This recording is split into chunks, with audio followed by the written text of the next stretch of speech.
Thank you all for joining.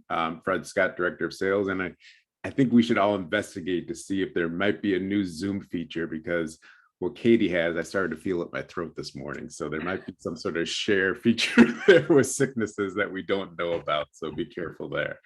I'm Fred Scott, Director of Sales here at Inscribe. Been with Inscribe for about 2 years, but I've also been working within higher ed for over 14 years, and mostly within the ed tech space. We'd love for you, like Danielle said earlier, to introduce yourselves and to share, what brought you here for this particular session. So we'd love to hear from you that way.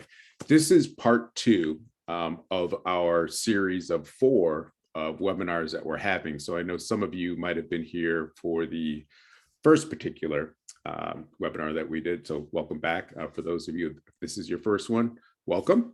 And we'll be talking about the others that we're having a little bit later on too. But we know that there's some challenges that some of our partners are currently having, when you're talking about providing support in the enrollment space. And so that's why we're here to talk about some of their particular challenges from our partners. But you may have some of your own, and we'd love for you to share those again in the chat and let us know if there are any specifics that you'd want us to discuss. So we know it's hard. We know for faculty, there's tons of emails when you're managing classroom, be it if it's just online, be it if it's online, be it if it's traditional, be it it's your hybrid mode. We know that there are many emails that come through for you all hours of the day. Many of the emails are the same questions that pop up. So how do you manage that? And we know that's a concern for a lot of our participants, a lot of our partners that we currently have. Another area that we see would be that wrong students show up for different types of office hours. So office hours are set, but it may be your B students that are coming in that want to get that A. So they're getting that additional assistance. They want that help to really try to boost up their scores. But what about those students that really need the help? What about those students that are kind of afraid to come into for the office hours because they don't want to look like they need help, or maybe they're working? It could be those non-traditional students that just don't have the time to meet those office hours that you may have installed. So we see some of these particular issues to where tons of emails, the same questions over and over again. Maybe the students that really need help aren't stepping up for that assistance. And this happens semester after semester and term after term to where this is a consistent problem.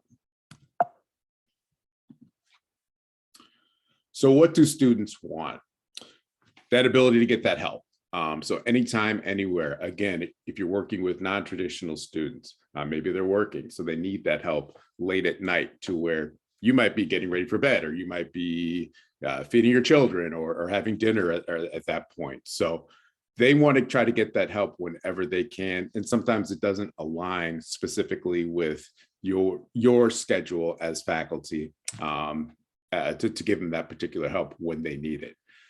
Authentic connections is another area too. So I mean, I equate that kind of to, you have students that may be going through some challenges, and a faculty member might say, you know what, you can do it. I know you can do it. It's hard. Well, you don't really understand my challenges, to where there may be another peer person that says, you know what, I'm going through the same thing. We can get through this together. So it's really that authentic connections that we see that really can make those students connect to where they can help each other out to get through those challenges and meet those goals, and then have that success that they do need. And what do institutions want? Well, we all hear about persistence, retention. Those are those big buzzwords that we hear in higher ed. But we also think this is not just institutions, but faculty members too. They want their students to succeed and persist.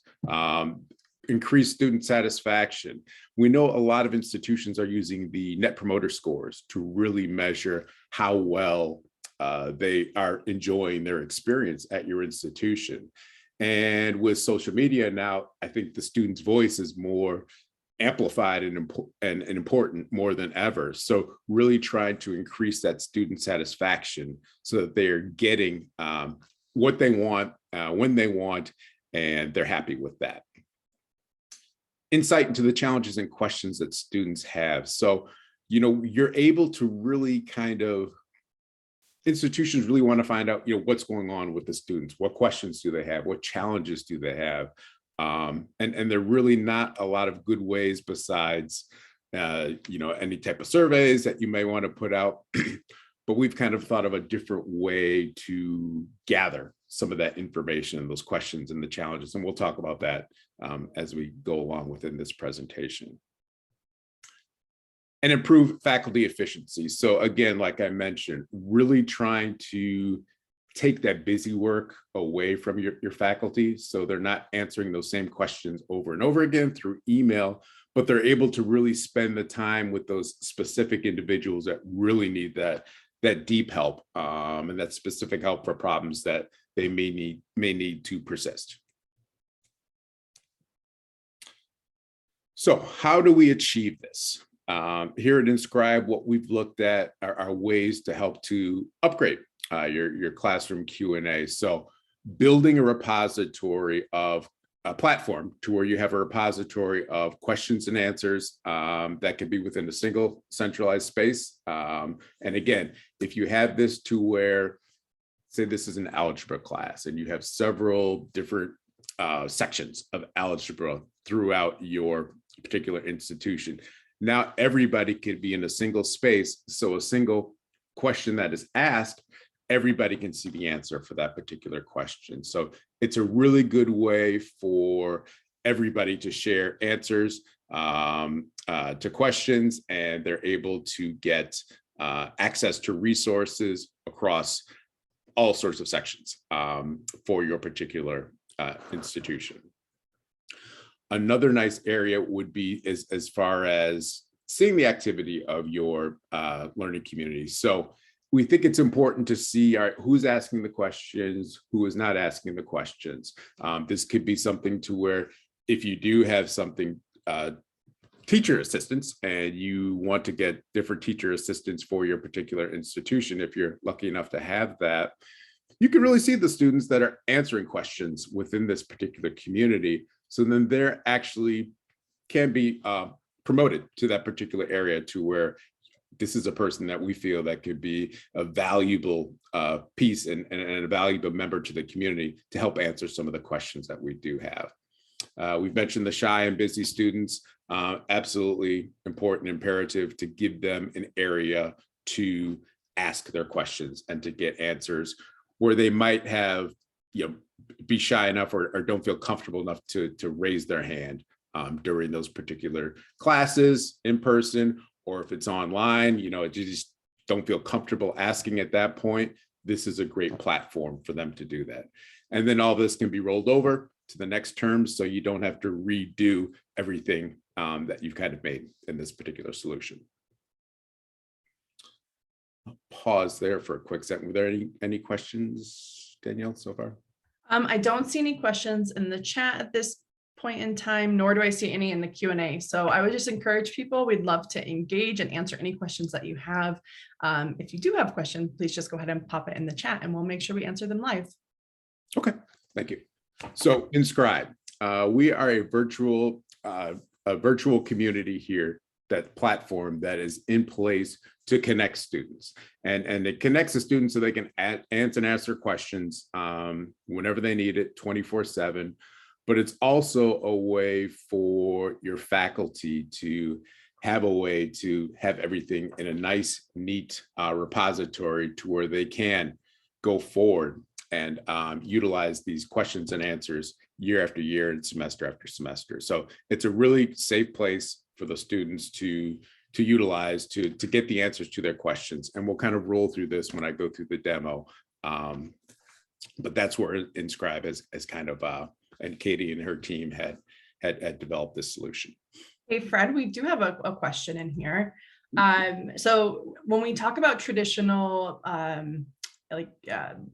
what learning boards or participation boards, typically required is, participation for graded points. Does Inscribe require students to participate, or is that even really needed?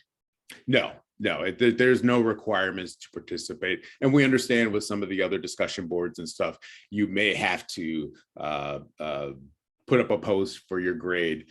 This is a little different to where this is where a solution, and again, we call it a safe space to where students can really ask the questions when they need it.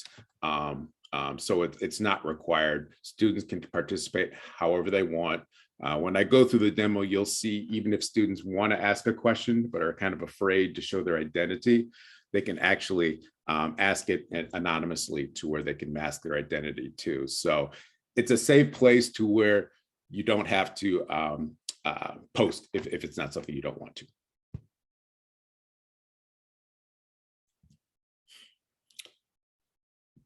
So as we go to the next step here, some of the how does the community help? And here's some of the outcomes that we've seen with Inscribe. So institutions using Inscribe have seen successful course completion rates increase by more than 8.5%, which is a great number. And we know institutions really love that, but it's also really good, for the students too. And then we also see that instructors reported a 23 to 80% decrease in individual support requests after implementing Inscribe communities. So really a good way for your support staff, again, not to have the same recurring emails answering over and over again. Those will decrease as they utilize the community because all of the questions and answers that the students search for will be right there within our repository. We have a great question that came in through the chat. You've mentioned, the decrease in support requests for student services. How about faculty members? So is this increasing the time and effort that faculty members have to put in to supporting students? Absolutely not. No. And that's a really good question. And it's what we see is that this is really going to help faculty members to work with the students that really need the help. So those persistent emails that might come in, not only for support requests for support people, but for faculty too. If you're working within a large, potentially 500 student cohort, or even if it's a 20 student cohort, you're going to have those same questions that are going to pop up over and over again. And it takes time to answer those questions to each individual that does ask it, to where within a community, not only will the question be kept in the repository, but other students will answer the question. So it's a true community to where not only the faculty members will answer the questions, but other students will answer questions to really take that load off of the faculty too. Wonderful, thank you. No, thank you. Oh, there's another one. Let me read it real quick. Okay. You said that questions and answers are kept, but is it like a feed? Is it like, so we all experience this, right? Social media, you get in there, there's groups where you have people of common interest. And what happens is you start scrolling through this feed and it's never ending. And so I believe this question here is, does the most important stuff that's being posted, does it fall at the bottom of a feed because people are asking additional questions? We'll get to that. If we can hang on to that and kind of park that one to the side, when we go through the actual demo, I'll be able to show that to you and how the actually feed looks and how you can actually sort and search for different selections. Awesome. So the quick answer is it does not get stuck in a feed, but we will absolutely address this. Yes. Thank you, Fred. More to come on that. Yes. So, and another area that we see where community helps is where students are really showing a significant increase in a sense of belonging. We did a research study with Rio Salado College, which really showed that having a community like this really increased their students' sense of belonging to that institution. And the great thing about it is that they didn't show that increase over that particular term. That was after just a few weeks. So being able to connect with others really shows that sense of a belonging for the students.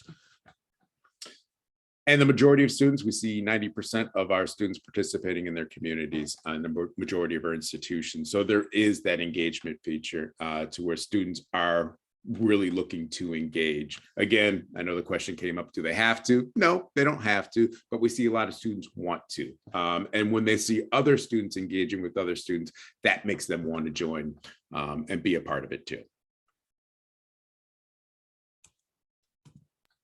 All right.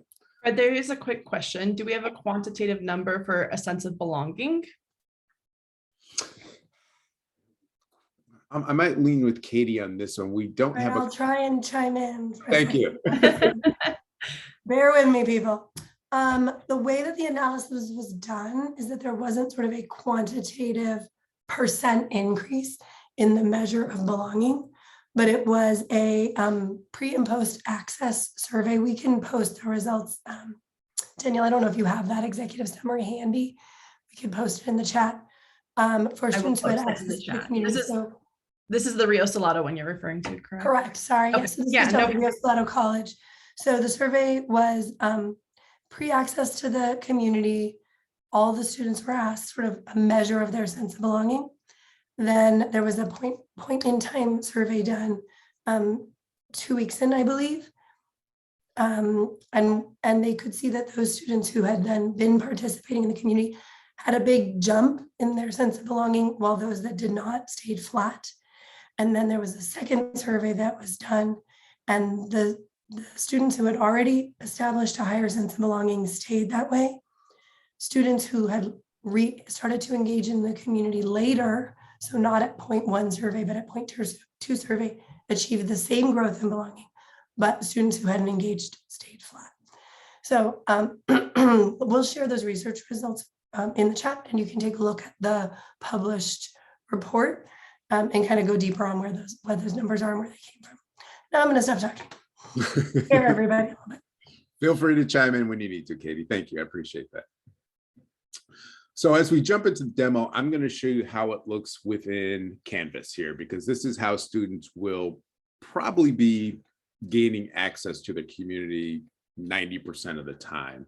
I'm going to showcase Canvas, but please understand that this can be actually integrated with all of your LMSs. So D2L, Moodle, Blackboard. We've even integrated with edX. So those are some other areas that we can look to integrate with too. So as I look in here within Canvas, here is my particular community within college algebra. You'll see here are the moderators here on the right-hand side. So I know these particular individuals are the ones that will be overseeing the community. But what we want students to do and what we know they're going to do is finding answers to questions. Maybe I'm a student coming back to school, haven't been here in a while. Algebra, not my strongest suit. I don't even know where to start. I can click here for the different topics that people have been talking about. And I can see basic review concepts, week 1, week 2. Maybe it's something to where we're on week 2 and I still don't understand week 1. I can click on week 1 and I'm able to look at all the questions, all the resources that have been associated with that particular week, and all those conversations that we have for those learning areas. But if I had a specific question, I can click here. And maybe I had a question in regards to, let's see, maybe it was on, just say algebra. Let me click back that, sorry about that.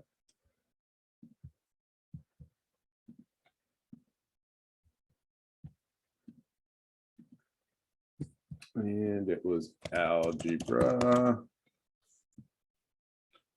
And then quadratic functions, 5.5. So if I click on that,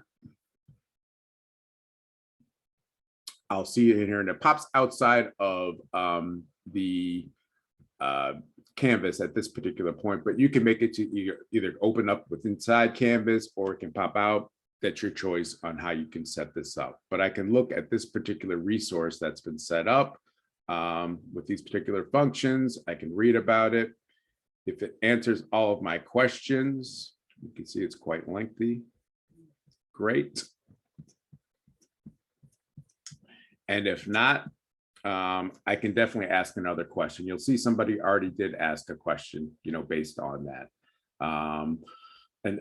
And if I still feel this is something to where I need to ask another question to where it still doesn't quite answer my question, maybe I need more info. Are there more resources? I can either put that in a Word format, I can put in an image, I can put in a video, I can put in a link. So when you are putting any type of question within Inscribe, you have lots of choices to really just put in like a Word text, just a text type of post like I'm doing here. I can make this available to all the members of the community.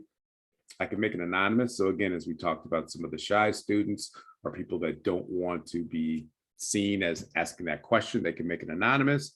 Or if I just wanted to send this question to the moderators themselves and not to the whole community, I could make that choice there too.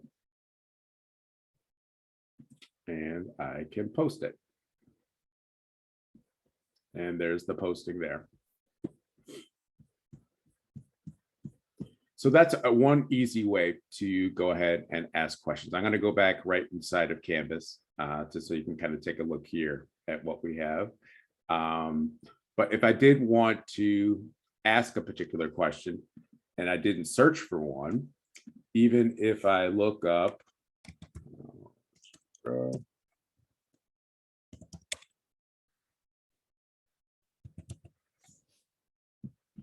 Algebra 101, we have our Rosie here that will say, do any of these answer our questions? And she's our technology assistant that will say, potentially this question has been asked before. And what we want to try to do is to keep all of our questions in a nice linear format so that you don't have the same question 20 times within this particular community. So I could take a preview of it. Does this answer my question? If it doesn't, I can click out of it, and then I can continue to answer my questions. So need more.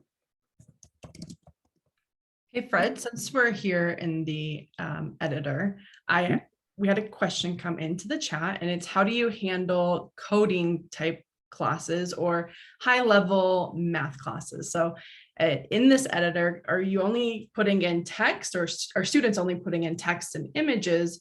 Or is there an equation editor of some sort that you could share with us? Absolutely. Thank you for that question. Yes, right here is an equation editor, and you can see all the different types of equations that we can put within. So you can utilize this for a lot of your STEM classes too. Thank you. Sure. And again, I could post it. Maybe I want to make this anonymous. I'll make this anonymous in this case.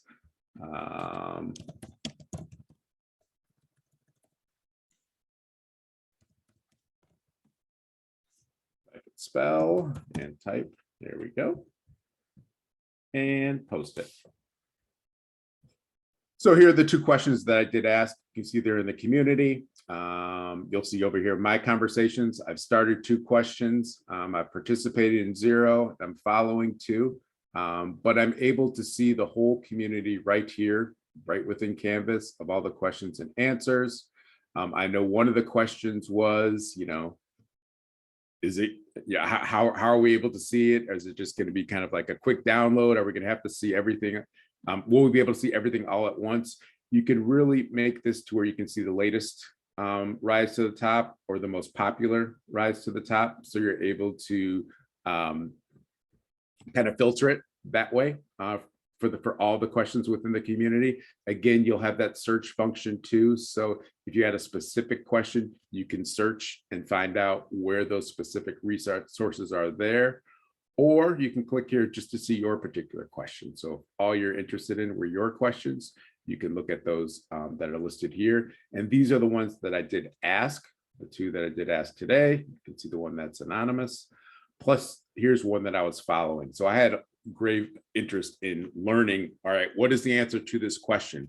But since I didn't ask it, I can click the star, and that way I can follow that conversation. So when there is an answer to that question, I will get a notification that has been answered. Hey, Fred, we had two pretty common questions come in. Sure. So with the anonymous feature, are you seeing students, behave badly or put inappropriate posts in? Great question. No, we're not. I mean, the short answer is no. And I think there's many reasons for that. One is that even though a student puts it as anonymous, the moderators can still see who sent that particular post. So it's anonymous to the rest of the community, but the moderators can still see the post. One thing that one of our partners talked about too, and one thing that he felt was a really good reason why we don't see negative posts within our communities is it's connected to Canvas or your LMS. So this is part of your academia here. So you don't see stuff like you might see in Discord or Facebook or something else with people acting badly because this is part of your academia here. So this would never, ever happen. But say somebody does, how as a moderator, do you manage those situations? Yeah, great question. So I'm going to jump out of, be a little easier to see. And I'm going to come here. And this is our native version of Inscribe outside of Canvas that you'll see here. So if I'm, and just to answer your question real quick, if I'm a moderator, I can click here for, and this is all the search functions for moderators. And if I click over for moderators only, I can click here for flags for follow-up. So what we have, and we have a system within our within Inscribe that can notify the moderators if somebody is using a keyword. So you're talking about all the swear words, bad language, etc. We've got a full complement of those already within our system, but it's customizable to where even if you put in something to where somebody wanted to say, they wanted to drop out. So any keywords can be flagged. So this flagged for follow-up, this can either be sent automatically through Rosie, our particular technology assistant, to where if something is said, it's going to be flagged automatically and a notification will be sent to the moderators to follow up on that particular post. And the moderators can go, and I'll be getting into this a little bit more, but they can go to our community admin. They can look at the individual that's actually put in that particular post. Again, this hasn't happened, but if they needed to, they could easily change their role from being a supporter to just a viewer only. So there are different ways that you can address that if it comes up, but we're not seeing many problems with that at all. Was there another question too, Danielle, on that? Well, you've mentioned that faculty members are moderators. Can you give us some other examples of who your partners, our partners, see as moderators? Sure.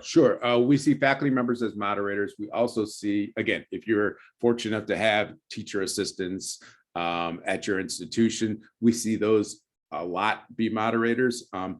Maybe you have some students that are just doing a really good job and they're ones that you trust to answer some of the questions. Again, you could go through the particular community admin and change their particular role from a supporter to facilitator at that point, so they can actually moderate the programs too. Wonderful. If that doesn't answer the question that's in the chat, please feel free to just follow up in there as well.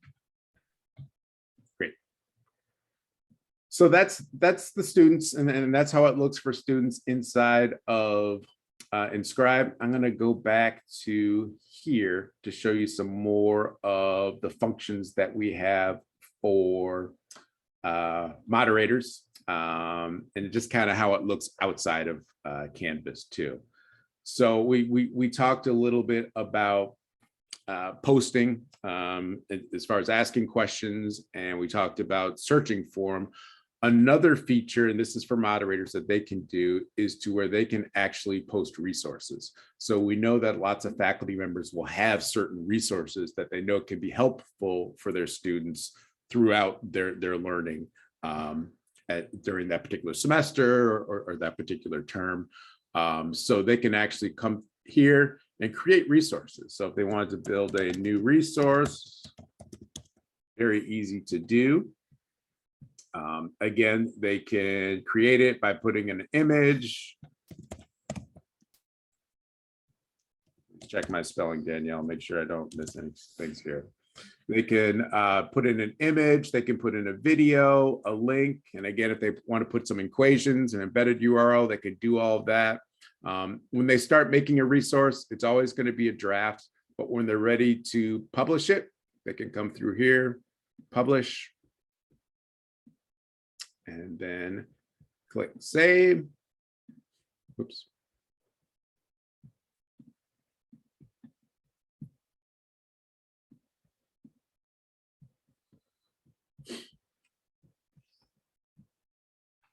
And they'll build a resource at that point. So fairly easy to do in that aspect for the moderators.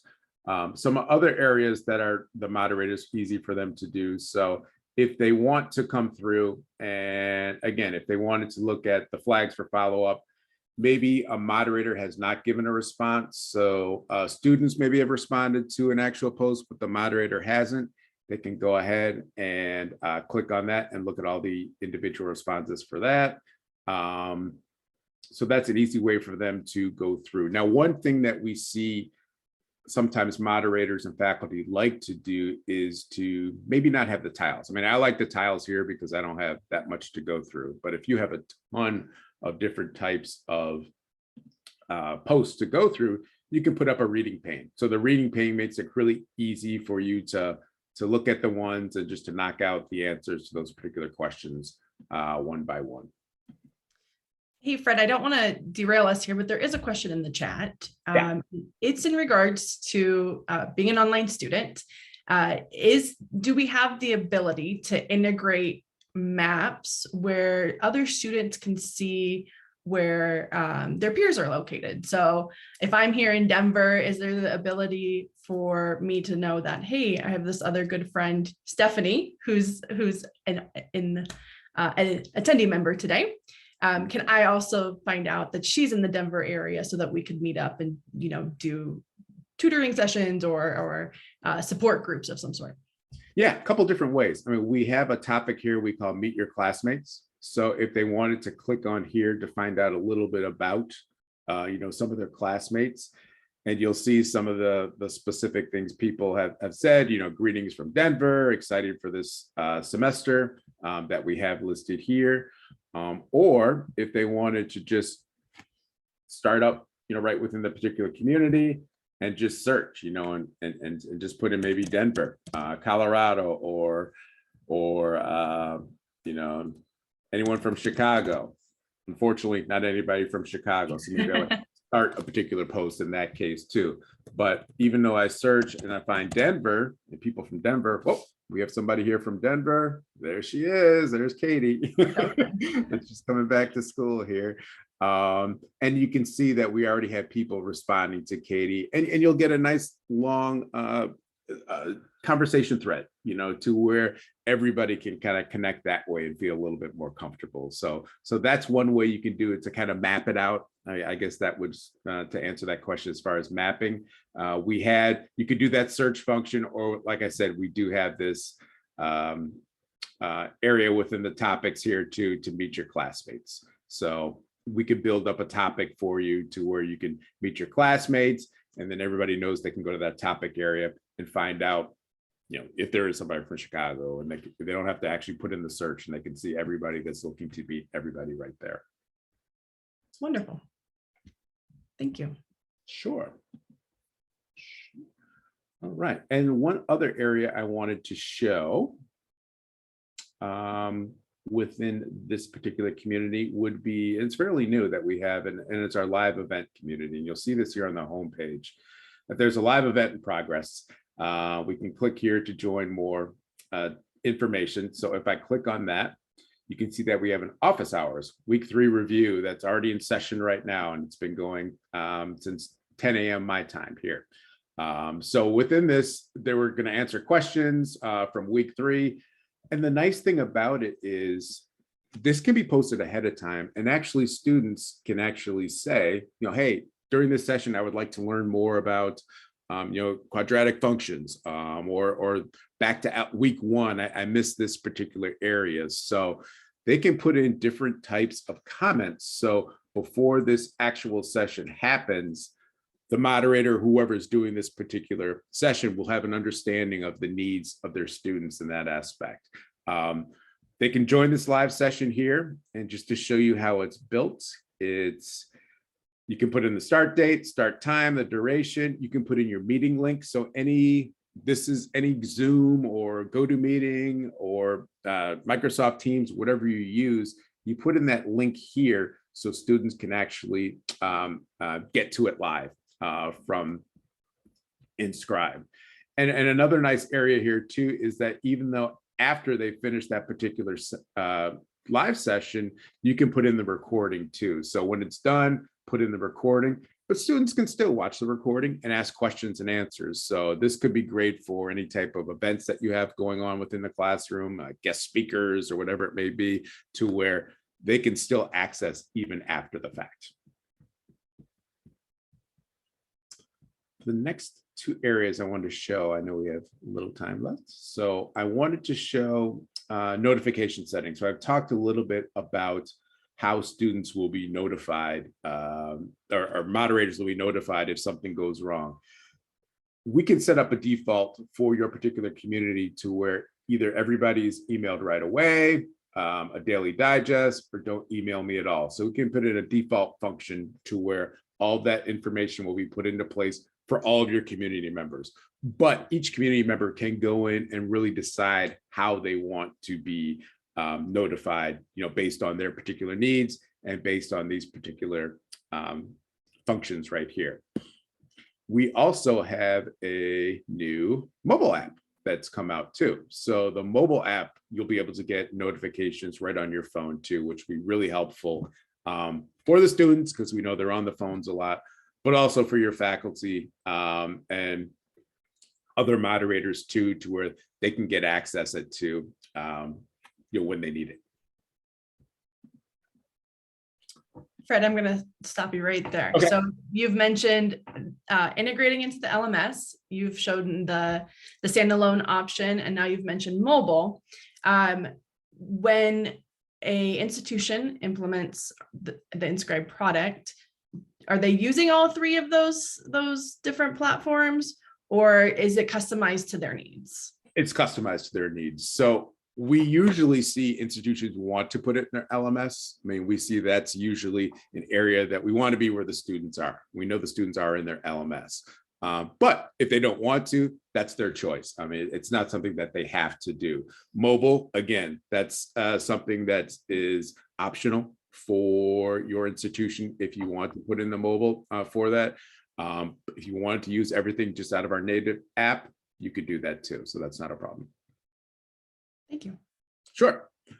So I showed this briefly before. So here are all the members of our community, and you'll see everybody has different roles, but it gives you a really good snapshot of what your students are doing and who's asking questions and who's giving responses and who's viewing different things. So here's a quick read of the community here, but we can also look at the analytics over a certain period of time. Maybe I'll do this over 30 days.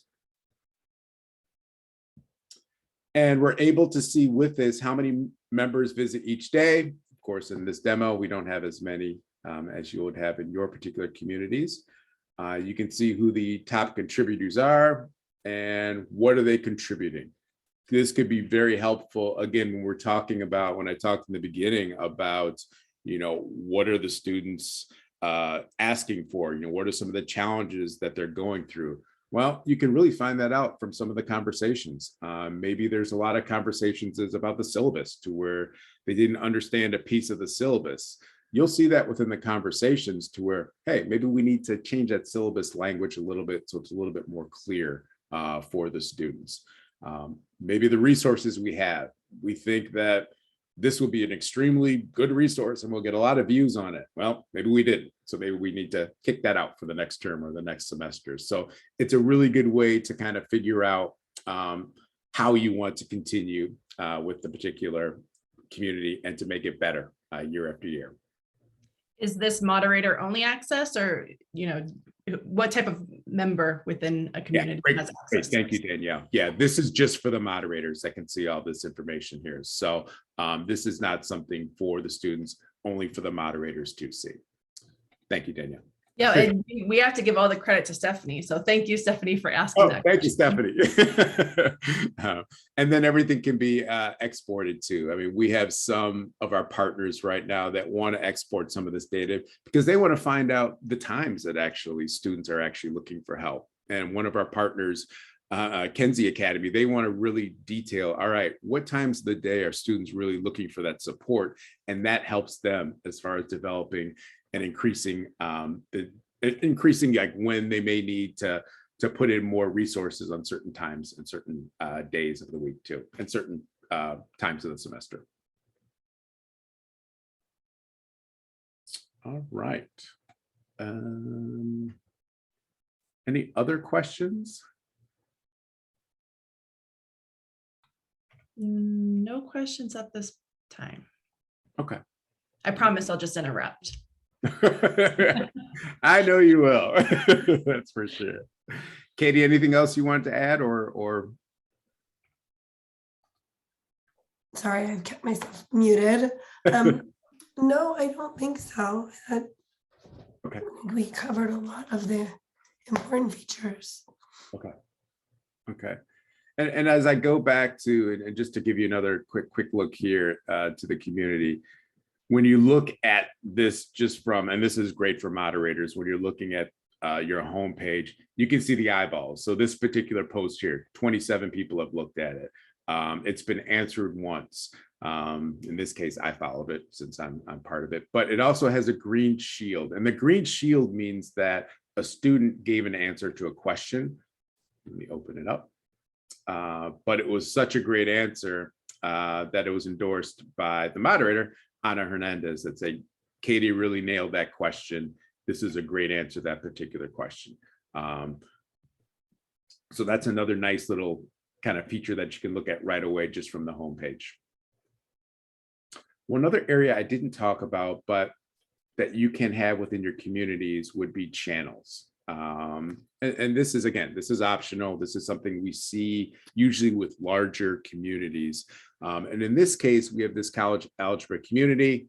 We have a general math Q&A for all the math Q&A questions, but we also have separate communities for individual instructors. So there might be some information for Dr. Smith's class has that would be different from Dr. Scott's class. So I'm part of these particular communities because I'm part of Dr. Smith's class.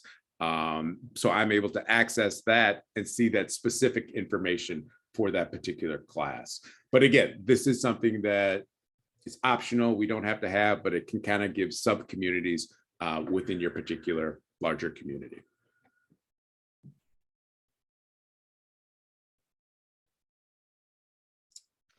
So we have a couple of other things to run through here. Please, if you have any questions, go ahead and enter them into the chat, and we will address them as I start to wrap up here. I know everyone can always use an extra 12 minutes back into their day.